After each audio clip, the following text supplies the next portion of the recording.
Imagine fechar os olhos e pensar em algo que realmente não existe.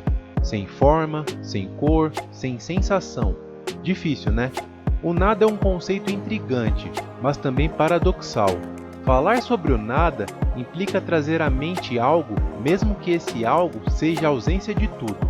Mas como podemos definir e explorar algo que, por sua natureza, não é nada? Do lado filosófico, o nada é ainda mais enigmático. Muitos filósofos argumentaram que o nada não pode ser compreendido porque, para entendê-lo, precisaríamos vê-lo, e assim ele deixaria de ser nada. Nietzsche, por exemplo, tocou nessa questão do vazio, descrevendo como um lugar de possibilidades, mas também de perigos, onde o ser humano pode perder o sentido de si mesmo. Parmênides, filósofo grego, afirmou que o nada não é e não pode ser de maneira nenhuma. Confuso? Parmênides acreditava que o ser é e o não ser não é. Ficou mais confuso, né?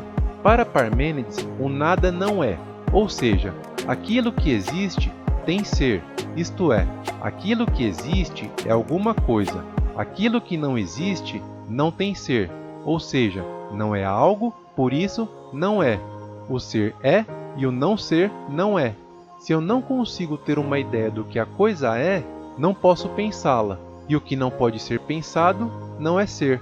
São pensamentos filosóficos de filósofos que nós não filósofos não filosofamos. Já ouviu a frase do conto do autor William Shakespeare em Hamlet, ser ou não ser, eis a questão? A frase é uma das mais famosas da literatura mundial e faz referência ao existencialismo. É disso que estamos falando. O ser é e o não ser não é. Jean-Paul Sartre, filósofo francês, por sua vez, argumentava que o nada era algo inerente ao ser humano, como uma possibilidade de existir em liberdade, sem as amarras da definição. Sartre, por exemplo, argumenta que o ser humano existe em um estado de nada até definir sua própria essência. Ele não nasce com propósito. O nada inicial abre espaço para a criação de identidade, valores e sentido.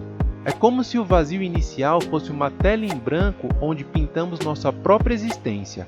Assim, para os existencialistas, o nada pode ser visto como liberdade pura.